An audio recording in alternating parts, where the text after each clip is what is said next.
नमस्कार दोस्तों, आज हम लोग देखेंगे फिजिक्स का VVI subjective question top 200 objective question आज हम लोग देखेंगे जो कि बहुत ही VVI है। अगर आपके पास इंटरनेट पर जारी किया गया मॉडल पेपर है तो आप उसका ऑब्जेक्टिव देख लीजिए या ये पूरा वीडियो शुरू से अंत तक देख लीजिए, ठीक है।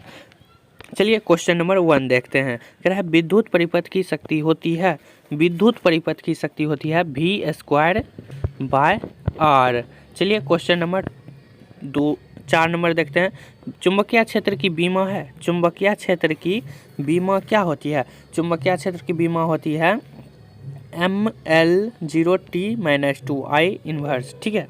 ये उल्टा पुल्टा है लेकिन आपको वहाँ पर देखना होगा अच्छे से। चलिए क्वेश्चन नंबर 5 देखते हैं। लेंज का नियम संबंध है। लेंज का नियम किससे संबंध है? तो होता है लेंज का नियम ऊर्जा से संबंधित।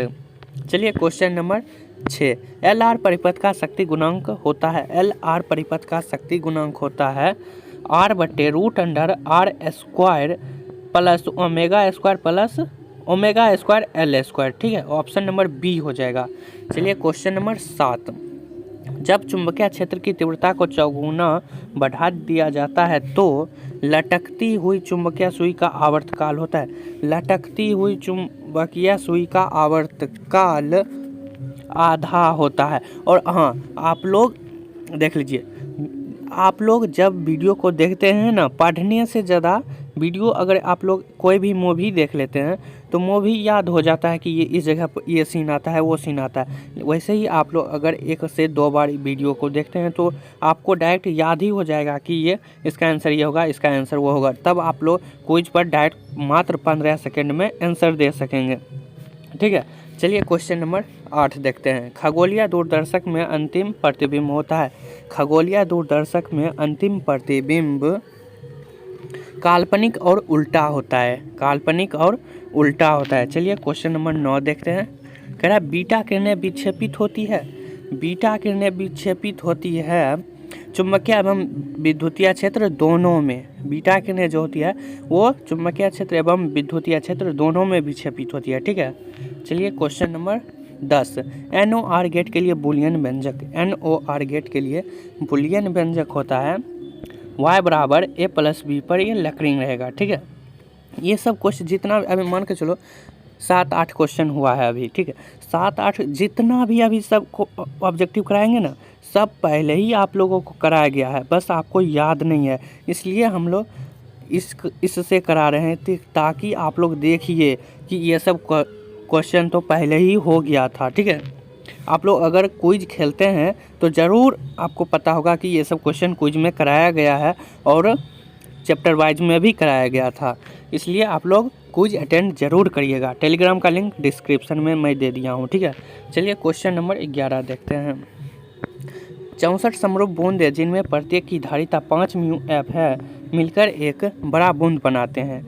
बड़े बूंद की धारिता क्या होगी? बड़े बूंद की धारिता हो जाएगा 20 μF। ऑप्शन नंबर डी हो जाएगा 20 μ, ऐसे लिखते हैं F, ठीक है। चलिए क्वेश्चन नंबर 12। विद्युतीय परिपथ के किसी बिंदु पर सभी धाराओं का बीजगणितीय योग होता है। सभी धाराओं का बीजगणितीय योग जो होता है वो 0 होता है, ठीक है। 0 यानी कि 0। चलिए क्वेश्चन नंबर 13 देखते हैं। कह रहा है विद्युत वाहक बल की बीमा है। विद्युत वाहक बल की बीमा, देखिए विद्युत वाहक बल की बीमा जो होता है वो होता है ML²T-3A इन्वर्स। और ये जितना भी बीमा और मात्रक होता है उसका वीडियो मैं अलग से बना दिया हूँ, ठीक है ना। आप उसको देख लीजिएगा, फिजिक्स के प्लेलिस्ट में मिल जाएगा। चलिए क्वेश्चन नंबर 14। एम्पियर घंटा मात्रक है। एम्पियर घंटा मात्रक है वो होता है आवेश का मात्रक एम्पियर घंटा, ठीक है। चलिए क्वेश्चन नंबर 15। प्रतिघात का मात्रक है। प्रतिघात का मात्रक देख लो, इतना आसान क्वेश्चन पूछा जा रहा है। ओम। आप लोग अगर जिसको आता है तो आप चेक कीजिए कि मेरा कितना सही होता है, ठीक है। प्रतिघात का मात्रक क्या होता है? ओम होता है। चलिए क्वेश्चन नंबर 16। जब प्रकाश की एक किरण ग्लास स्लैब में प्रवेश करती है तो इसका तरंगदैर्घ्य क्या होता है? ग्लास स्लैब में प्रवेश करती है तो इसका तरंगदैर्घ्य घटता है। ऑप्शन नंबर ए हो जाएगा, घटता है। चलिए क्वेश्चन नंबर 17। जब किसी एमीटर को शंट किया जाता है, जब किसी एमीटर को शंट किया जाता है तो इसकी माप सीमा क्या होती है, बढ़ती है, घटती है या स्थिर रहती है। तो इसकी जो माप सीमा होती है वो बढ़ती जाती है। ऑप्शन नंबर ए हो जाएगा, बढ़ती जाती है। ठीक है, चलिए क्वेश्चन नंबर 18 है, स्वप्रेरकत्व का एसआई मात्रक। स्वप्रेरकत्व का एसआई मात्रक होता है हेनरी। ऑप्शन नंबर डी हो जाएगा हेनरी। अगर आपको दिखाई नहीं दे रहा है तो मैं 2 से 3 बार बोल रहा हूँ हेनरी। ठीक है, चलिए क्वेश्चन नंबर 19, तप्त तार एमीटर मापता है प्रत्यावर्ती धारा का मान। तप्त तार एमीटर कौन सा धारा मापता है, प्रत्यावर्ती धारा का। तो तप्त तार एमीटर जो होता है वो मापता है मूल औसत वर्ग मान, यानी कि IRMS। ठीक है, और ये सब्जेक्टिव में 5 नंबर में पूछा जाता है। ये आपको मैं सब्जेक्टिव जब दूंगा ना, दीर्घोत्तरीय वो सब तो प्रूफ करके ही दूंगा। ठीक है, उसमें ये बताऊंगा। चलिए क्वेश्चन नंबर 20, किसी उपअपचायी ट्रांसफार्मर के प्राइमरी एवं सेकेंडरी में क्रमशः N1 और N2 लपेटे हैं तब। अगर N1 और N2 लपेटे होते हैं तो उसमें N1 जो होगा N1 से बड़ा होगा N2। ठीक है, चलिए क्वेश्चन नंबर 21, इलेक्ट्रॉन वोल्ट द्वारा मापा जाता है। इलेक्ट्रॉन वोल्ट द्वारा मापा जाता है तो मापा जाता है ऊर्जा। क्वेश्चन नंबर 22, डायनमो के कार्य का सिद्धांत आधारित है। डायनमो के कार्य का सिद्धांत आधारित है विद्युत चुम्बकीय प्रेरण पर। चलिए क्वेश्चन नंबर 23, चुंबकीय आघूर्ण का एसआई मात्रक। चुंबकीय आघूर्ण का एसआई मात्रक होता है, ठीक है, ये आप लोग कमेंट में बताइएगा चुंबकीय आघूर्ण का एसआई मात्रक क्या होता है। ठीक है, ये बहुत ही आसान है, इसलिए आप लोग कमेंट में बताइएगा। चलिए क्वेश्चन नंबर 24 देखते हैं, ऑप्टिकल फाइबर किस सिद्धांत पर काम करता है। ऑप्टिकल फाइबर किस सिद्धांत पर कार्य करता है, तो करता है पूर्ण आंतरिक परावर्तन पर। चलिए क्वेश्चन नंबर 25, जब माइक्रोस्कोप की नली की लंबाई बढ़ाई जाती है तब उसकी क्षमता क्या होती है, बढ़ती है या घटती है। जब माइक्रोस्कोप की नली की लंबाई बढ़ाई जाती है तब उसकी क्षमता बढ़ती है। ठीक है, चलिए क्वेश्चन नंबर 26, लैम्डा तरंगदैर्घ्य वाले फोटोन की ऊर्जा है। लैम्डा तरंगदैर्घ्य वाले फोटोन की ऊर्जा hc/λ होती है। चलिए क्वेश्चन नंबर 27, निम्नांकित में किसे महत्तम वेधन क्षमता है। किसमें महत्तम वेधन क्षमता होती है, तो होती है गामा किरणें में। चलिए क्वेश्चन नंबर 28, पी टाइप के अर्धचालक में मुख्य धारावाहक होते हैं। पी टाइप के अर्धचालक में मुख्य धारावाहक होते हैं होल या छिद्र भी हो सकता है या होल भी हो सकता है। अगर आप लोगों को यहाँ पर बाजा की आवाज़ सुनाई दे रहा होगा तो यहाँ पर देखो घर के बगल में शादी है। ठीक है, इसलिए आवाज़ आप लोगों को थोड़ा कम सुनाई देगा, डीजे का आवाज़ ज़्यादा सुनाई देगा। चलिए क्वेश्चन नंबर 29, स्वप्रेरकत्व का मात्रक है। स्वप्रेरकत्व का मात्रक होता है हेनरी। देख लो, कई बार क्वेश्चन पूछा जाता है। 29 नंबर क्वेश्चन, डायनमो के कार्य का सिद्धांत आधारित है। डायनमो के कार्य का सिद्धांत आधारित होता है विद्युत चुम्बकीय प्रेरण पर। चलिए क्वेश्चन नंबर 31, निर्वात में विद्युतीय परावैद्युतांक का मान होता है। निर्वात में विद्युतीय परावैद्युतांक का मान कितना होता है, तो होता है 8.85 × 10⁻⁻12 फैराड पर मीटर। ठीक है, चलिए क्वेश्चन नंबर 32, कह रहा है विद्युतीय बल क्षेत्र का मात्रक होता है। विद्युतीय बल क्षेत्र का मात्रक क्या होता है। विद्युतीय बल क्षेत्र का मात्रक होता है वोल्ट पर मीटर। ठीक है, ऐसे आपको ऑप्शन में रहेगा वहाँ पर, लेकिन यहाँ पर हिंदी में लिखा है, लेकिन वहाँ पर इंग्लिश में रह सकता है। चलिए क्वेश्चन नंबर 33, विद्युत परिपथ के किसी बिंदु पर धाराओं का बीजगणितीय योग होता है। विद्युत परिपथ के किसी बिंदु पर धाराओं का बीजगणितीय योग कितना होता है। देख लो, क्वेश्चन थोड़ा सा चेंज कर देता है लेकिन सेम रहता है, शून्य होता है। एक और क्वेश्चन आया था उसमें थोड़ा सा अलग था। चलिए क्वेश्चन नंबर 34, विभव मापी की सुग्राह्यता बढ़ाने के लिए, विभव मापी की सुग्राह्यता हमें बढ़ाने के लिए क्या घटाना होगा या क्या बढ़ाना होगा, ये पूछ रहा है। तो देख लो, विभव मापी की सुग्राहिता बढ़ाने के लिए तार की लंबाई बढ़ाएंगे तब इसकी सुग्राहिता बढ़ जाएगा। चलिए क्वेश्चन नंबर 35, सेल का विद्युत वाहक बल मापा जाता है। सेल का विद्युत वाहक बल मापा जाता है विभव मापी से। ठीक है। चलिए क्वेश्चन नंबर 36, विद्युत परिपथ की शक्ति। देख लो, विद्युत परिपथ की शक्ति कितना बार पूछा जाता है, लेकिन थोड़ा सा चेंज रहता है सब में। ठीक है, लेकिन आंसर रहता है। कभी क्वेश्चन इंग्लिश में दे देगा, जैसे कि यहाँ पर v²/r है, तो वहाँ पर कुछ हिंदी में इसका लिख देगा, इंग्लिश में लिख देगा। तो वहाँ पर आपको देखना है कि हिंदी में है या इंग्लिश में, लेकिन आंसर वही न होगा जो इसका विद्युत परिपथ की शक्ति क्या होती है, तो होती है v²/r। वहाँ पर हिंदी में दे दे। चलिए क्वेश्चन नंबर 37, गतिशील आवेश उत्पन्न करता है। गतिशील आवेश उत्पन्न करता है विद्युत एवं चुंबकीय क्षेत्र दोनों। ठीक है, देखो ये क्वेश्चन वहाँ 2-3 यानी कि 10 नंबर क्वेश्चन या 7-8 नंबर क्वेश्चन में ये क्वेश्चन था।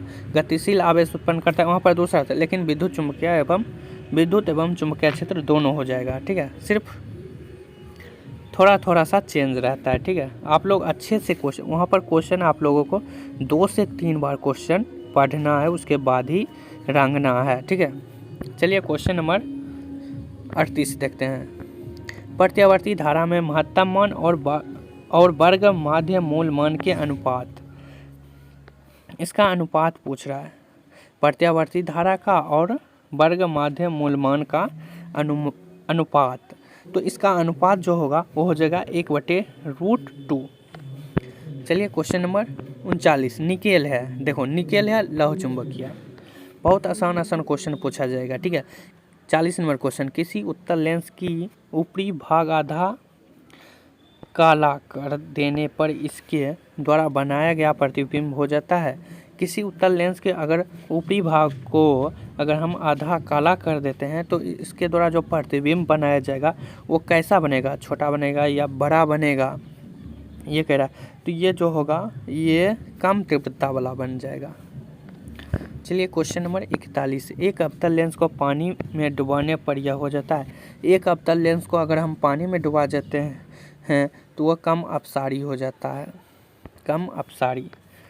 क्वेश्चन नंबर 42, जब प्रकाश कांच में प्रवेश करता है तो इसका तरंग की लंबाई, इसके तरंग की लंबाई क्या होता है। जब प्रकाश कांच में प्रवेश करता है तो इसके तरंग की लंबाई घट जाता है।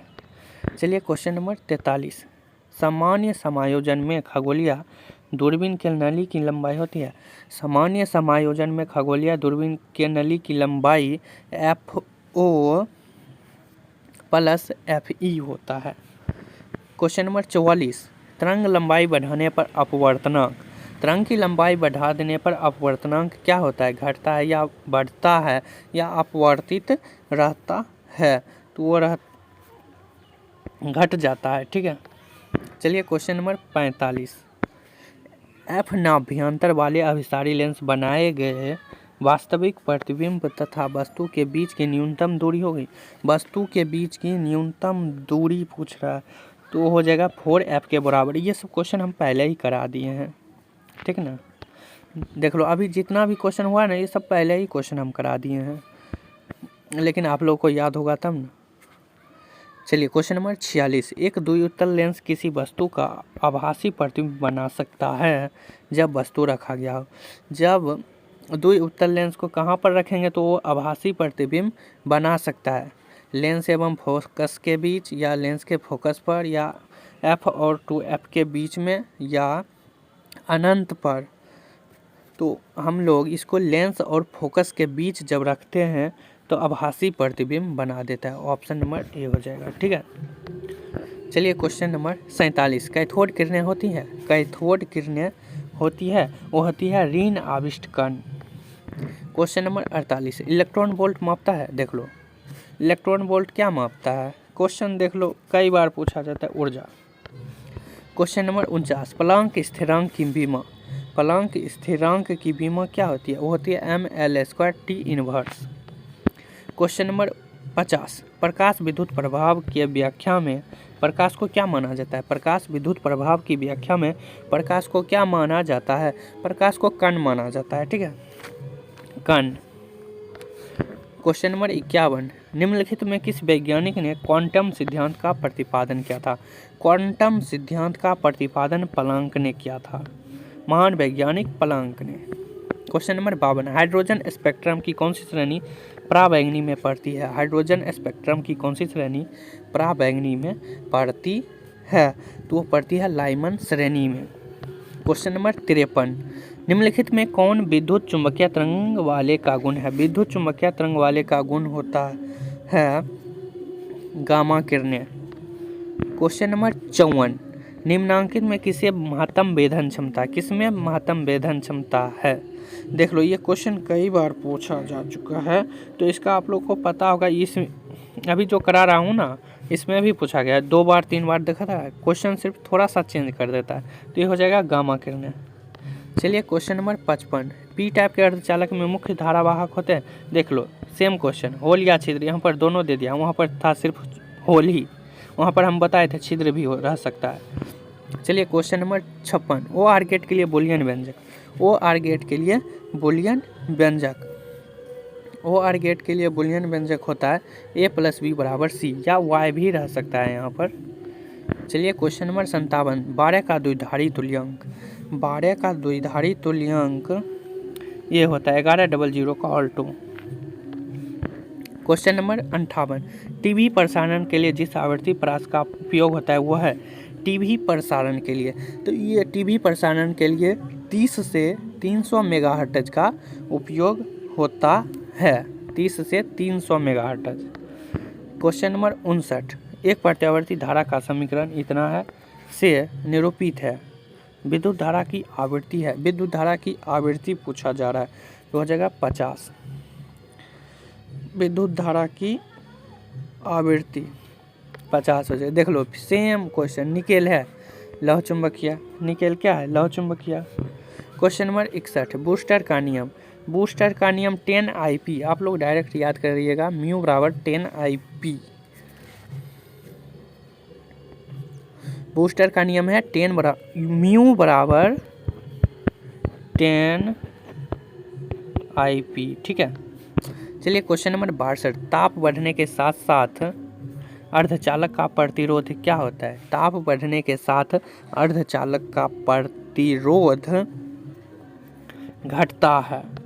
चलिए क्वेश्चन नंबर 63, हाइड्रोजन स्पेक्ट्रम की कौन सी श्रेणी अब रक्त भाग में नहीं पड़ती है? अब रक्त भाग में नहीं पड़ती है, तो अब रक्त भाग में नहीं पड़ती है, वो लाइमन श्रेणी होता है। चलिए क्वेश्चन नंबर 64, हाइड्रोजन परमाणु के प्रथम बोर कक्षा में इलेक्ट्रॉन की ऊर्जा 13.6 इलेक्ट्रॉन वोल्ट है, उसके दूसरी बोर कक्षा में इलेक्ट्रॉन की ऊर्जा होगी, इलेक्ट्रॉन की ऊर्जा -3.4 इलेक्ट्रॉन वोल्ट हो जाएगा। चलिए क्वेश्चन नंबर 65, जितने समय में किसी रेडियो एक्टिव पदार्थ की राशि अपने प्रारंभिक परिमाण की आधी हो जाती है उसे कहते हैं। देख लो यहाँ पर, कहाँ पर, यहाँ पर देख लो, यहाँ पर देख लो क्या कह दिया, आधी हो जाती है। आधी कहने का मतलब है, आधी हो जाती है, इसका मतलब डायरेक्ट आप लोग वहाँ पर दीजिएगा अर्ध आयु, उसे हम लोग क्या कहते हैं? अर्ध आयु। आधी हो गया तो यहाँ पर अर्ध आयु। क्वेश्चन नंबर 66, बीटा किरणें विक्षेपित होती है, बीटा किरणें विक्षेपित होती है चुंबकीय एवं विद्युत क्षेत्र दोनों में। चलिए क्वेश्चन नंबर 67, एन टाइप का जर्मेनियम प्राप्त करने के लिए जर्मेनियम में मिलाया गया अपद्रव्य होना चाहिए। एन टाइप का जर्मेनियम प्राप्त करने के लिए जर्मेनियम में मिलाया गया अपद्रव्य होना चाहिए, वो होना चाहिए 5 संयोजक, 5 संयोजक। चलिए देखते हैं अब 68 नंबर क्वेश्चन, कह रहा है डायोड का उपयोग करते हैं हम, डायोड का उपयोग, ठीक है। डायोड का उपयोग, देखो डायोड यहाँ पर 2 आंसर होगा, 2 सेम बात होगा, लेकिन आपको कंफ्यूज करने के लिए वहाँ पर क्या दे देगा, डायोड का उपयोग करते हैं एक, वहाँ पर देखो एक रह सकता है दिष्टकारी की भांति, दिष्टकारी की भांति, और एक रह सकता है रेक्टिफायर की तरह, तो ये दोनों आंसर होगा। दृष्टकारी की भांति या रेक्टिफायर की तरह, इसलिए आप लोगों को दोनों याद रखना होगा। ठीक है, तो इसका आंसर जो होगा वो हो जाएगा रेक्टिफायर की तरह। चलिए क्वेश्चन नंबर 69, NaND गेट के लिए बूलियन व्यंजक। NaND गेट के लिए बूलियन व्यंजक होता है A × B = Y। ठीक है, ऊपर रैंकिंग रहेगा, देख लीजिए। लास्ट नंबर क्वेश्चन, पृथ्वी के किसी स्थान पर टीवी प्रेषण के टावर की ऊंचाई 245 मीटर है। जितनी अधिकतम दूरी पर इस टावर की प्रसारण पहुंचेगा वह होता है 56 किलोमीटर। 56 किलोमीटर, हाँ 56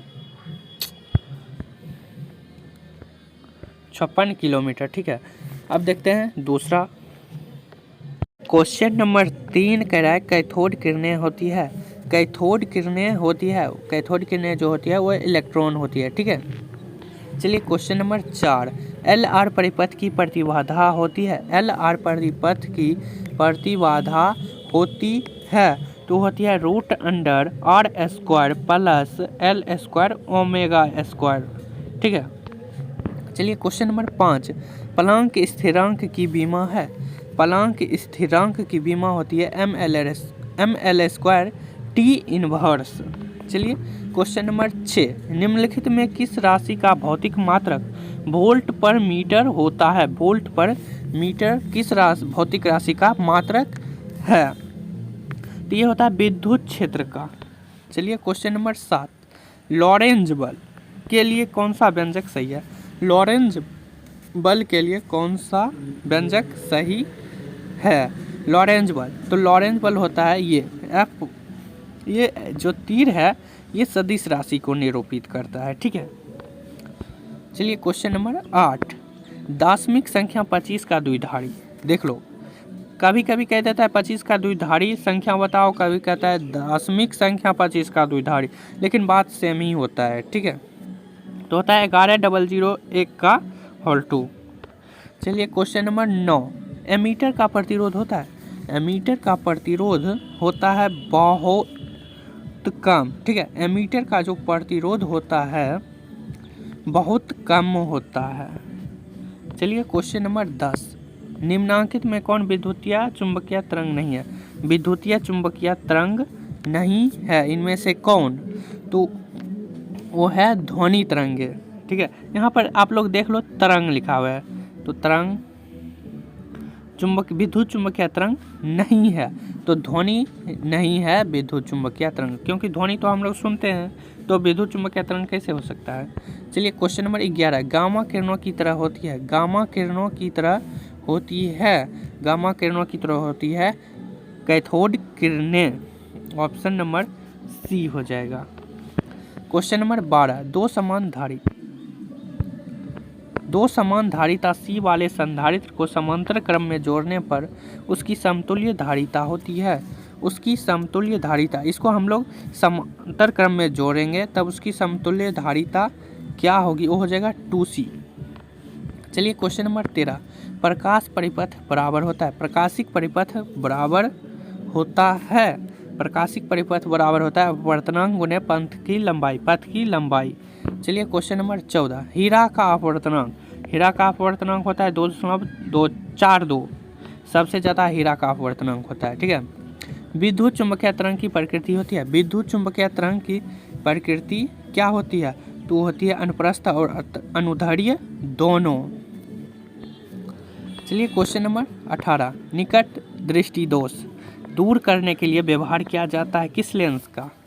निकट दृष्टि दोष दूर करने के लिए किस लेंस का व्यवहार करते हैं या उपयोग करते हैं, ऐसा आप लोगों को पूछा जाएगा। तो ये भी आप लोग कमेंट में बताइएगा, क्योंकि आप लोग 10th 9th 11th ये सब 12th सब में पढ़े होंगे ये। क्वेश्चन नंबर 19, नाभिक से अल्फा कण उत्सर्जित होने पर परमाणु संख्या कितना से घटता है। नाभिक से अल्फा कण उत्सर्जित होने पर परमाणु संख्या कितना से घटता है, तो वो घटता है 2 से। चलिए क्वेश्चन नंबर 20, निम्नलिखित नाभिकों में सबसे कम अस्थाई है। सबसे कम अस्थाई है ये हीलियम। चलिए क्वेश्चन नंबर 21 20 सेंटीमीटर फोकस दूरी वाले उत्तल लेंस की क्षमता डायोप्टर में होगी। डायोप्टर में पूछ रहा है तो इसका डायोप्टर 20 है तो इसका आप लोग निकाल सकते हो, तो इसका हो जाएगा 5। चलिए क्वेश्चन नंबर 22 हाइड्रोजन स्पेक्ट्रम में कौन सी श्रेणी दृश्य भाग में पड़ती है? दृश्य भाग में पड़ती है। हाइड्रोजन स्पेक्ट्रम में कौन सी श्रेणी दृश्य भाग में पड़ती है? तो वो पड़ती है बामर श्रेणी। चलिए क्वेश्चन नंबर 23 तेजी से चलने वाली बीटा किरणें हैं। तेजी से चलने वाली बीटा किरणें होती है फोटोन। चलिए क्वेश्चन नंबर 24 आवेशित संधारित्र पर संग्राहक पट्टिका और संघनक पट्टिका के आवेशों का योग होता है। संघनक पट्टिका और संग्राहक पट्टिका के आवेशों का योग कितना होता है? तो होता है बीटा बराबर D lambda by D. Question number 26 एक गर्म तार एमीटर मापता है। एक गर्म तार एमीटर क्या मापता है? तो मापता है प्रत्यावर्ती धारा का औसत मान। चलिए क्वेश्चन नंबर 27 1 वोल्ट बराबर होता है। 1 वोल्ट बराबर क्या होता है? 1 वोल्ट बराबर होता है 1 जूल पर coulomb. Question number 28 electron volt इकाई होती है। इलेक्ट्रॉन वोल्ट किसकी मात्रक होती है? इलेक्ट्रॉन वोल्ट किसकी मात्रक होती है? तो ऊर्जा की। अब देख लो कहीं कहीं पर मात्रक पूछ देता है, कहीं कहीं पर इकाई, लेकिन दोनों का बात सेम ही है। चलिए क्वेश्चन नंबर 29 नमन कोण का मान उत्तरी ध्रुव में विषुवत रेखा की ओर जाने पर क्या होता है? बढ़ता है या घटता है या वैसे ही रह जाता है? तो नमन कोण का मान उत्तरी ध्रुव से विषुवत रेखा की ओर जाने पर बढ़ता है। चलिए क्वेश्चन नंबर 30 यौगिक सूक्ष्मदर्शी की नली की लंबाई बढ़ाने पर आवर्धन क्षमता बढ़ती है या घटती है? तो वो घट जाती है। चलिए क्वेश्चन नंबर 31 रेडियो एक्टिव परमाणु के लिए कौन सा संबंध सही है? रेडियो एक्टिव परमाणु के लिए कौन सा संबंध सही है? तो होता है अर्ध आयु बराबर 0.6931 गुने औसत आयु। चलिए क्वेश्चन नंबर 32 देखते हैं, ठीक है। 32 नंबर क्वेश्चन कार्बन प्रतिरोध का कलर कोड में लाल रंग का मान इसका एक ट्रिक होता है बीबी रॉय ऑफ ग्रेट ब्रिटेन ऐसे करके, ठीक है। तो आप लोगों को वो मैं कार्बन प्रतिरोध जो मैं पढ़ाया हूँ आप लोग फिजिक्स के प्ले लिस्ट में देख लीजिए। कार्बन प्रतिरोध में पूरा डिटेल से बताया हूँ। चलिए क्वेश्चन नंबर 33 अपचाई ट्रांसफार्मर में कौन सी राशि घटती है? अपचाई ट्रांसफार्मर में कौन सी राशि घट जाती है? तो वो घटती है अपचाई है ना, उपअपचाई नहीं है, यहाँ पर अपचाई है, ठीक है। आप लोग वहाँ ध्यान से पढ़िएगा, ठीक है। इसमें हो जाएगा वोल्टेज घट जाता है। चलिए क्वेश्चन नंबर 34 लोहा होता है। लोहा मतलब लौह चुंबकीय, ठीक है। चलिए क्वेश्चन नंबर 35 प्रकाश का वेग महत्तम होता है। प्रकाश का वेग महत्तम किस में होता है? हवा में, शीशा में, पानी में, निर्वात में। प्रकाश का वेग महत्तम होता है निर्वात में। चलिए क्वेश्चन नंबर 36 यदि लैम्डा की जगह का नमन कोण है, किसी जगह का नमन कोण है तो 10 लैम्डा का व्यंजक होगा। 10 लैम्डा पूछ रहा है तो उसका होता है BH/BV। क्वेश्चन नंबर 37 एब्सोल्यूट का मात्रक क्या होता है? फैराड पर मीटर। अब देखो मीटर फैराड पर मीटर मैं यहाँ पर बोल रहा हूँ, कई स्टूडेंट होंगे जो कहता होगा कि गलत बता रहे हैं, यहाँ पर तो FM इन्वर्स है, लेकिन आप लोग देख लीजिए इसको हम लोग ऐसे करके लिखते हैं फैराड पर मीटर। अगर हम ये बटा नहीं देंगे तो इसको हम लोग इन्वर्स में लिख देते हैं, ठीक है। चलिए क्वेश्चन नंबर 38 एक AMU बराबर होता है। एक AMU बराबर कितना होता है? तो होता है 1.6 × 10⁻⁻19 kg। क्वेश्चन नंबर देख लीजिए ये जो है किस गेट को निरूपित करता है? किस गेट को निरूपित करता है? तो वो AND गेट को निरूपित करता है, कई बार बताए हैं। 40 नंबर क्वेश्चन आवेश का बीमा 80 होता है। ये सब क्वेश्चन देखो जितना भी क्वेश्चन अभी कराया ना वो पहले ही करा दिए थे हम। किसी आवेशित खोखले गोलाकार चालक के भीतर विद्युतीय तीव्रता का मान होता है? विद्युतीय तीव्रता का मान होता है 0। कितना होता है? 0। चलिए क्वेश्चन नंबर 42। 3 संधारित्र जिनमें प्रत्येक की धारिता C है, श्रेणी क्रम में जुड़ा है, परिणाम धारिता का मान होगा, परिणामी धारिता का मान कितना होगा? तो हो जाएगा C/3। अब कैसे? तो वहाँ पर आप लोगों को याद होगा कि वहाँ पर समांतर क्रम में था तो वहाँ पर 2C हो गया था, ये क्वेश्चन था उसमें 2 दे दिया था, ठीक है, लेकिन ये श्रेणी क्रम में है इसलिए C/3। Question number 43।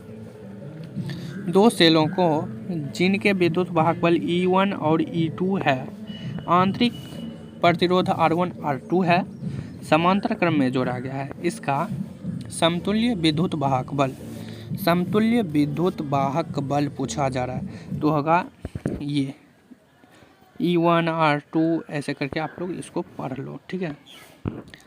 चलिए क्वेश्चन नंबर 44। एक लौह चुंबकीय पदार्थ की चुंबकशीलता म्यू है। एक लौह चुंबकीय पदार्थ की चुंबकशीलता म्यू है। म्यू होता है ये, बहुत ज़्यादा है, ठीक है। चलिए क्वेश्चन नंबर 45। ध्रुव प्रबलता का एसआई मात्रक, ध्रुव प्रबलता का एसआई मात्रक क्या होता है?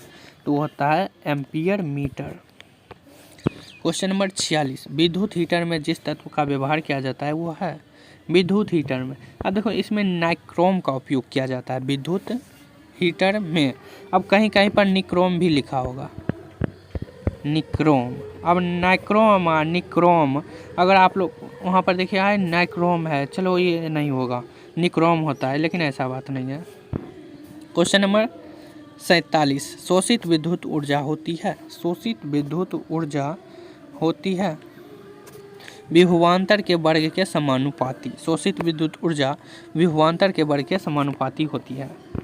Question number 48। व्हीटस्टोन ब्रिज मापता है, वो मापता है उच्च तथा निम्न प्रतिरोध दोनों। Question number 49। ये तो पहले ही हम करा दिए थे, चलिए देख लो, ये भी क्वेश्चन पहले ही, प्रतिघात का एसआई मात्रक तो क्या होता है आप लोगों को पता होगा। ये सब क्वेश्चन हम वो क्या कहते हैं पहले हम करा दिए थे, ये सेकेंड है, ठीक है। देख लो ये क्वेश्चन, शीर्ष धारा I0 और वर्ग मूल धारा IRMS में संबंध है, IRMS में संबंध पूछ रहा है, तो हो जाएगा I0 बराबर √2 IRMS। Question number 52। एक निकट दृष्टि दोष से ग्रसित व्यक्ति स्पष्ट देखने के लिए व्यवहार किया जाता है कौन से लेंस का? व्यवहार किया जाता है कौन से लेंस का? तो हो जाएगा अवतल लेंस। Question number 53। कांच से हवा में प्रवेश करते समय प्रकाश का क्रांतिक कोण सबसे कम होता है, कौन सा रंग? लाल रंग के लिए, हरे रंग के लिए, पीले रंग के लिए, बैंगनी रंग के लिए, तो होता है बैंगनी रंग के लिए।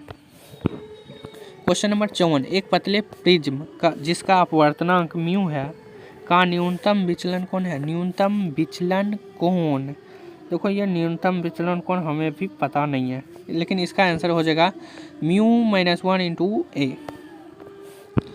चलिए क्वेश्चन नंबर 55। प्रकाश के अनुप्रस्थ तरंग की प्रकृति पुष्टि करता है, प्रकाश के अनुप्रस्थ तरंग की प्रकृति पुष्टि करता है ध्रुवन को।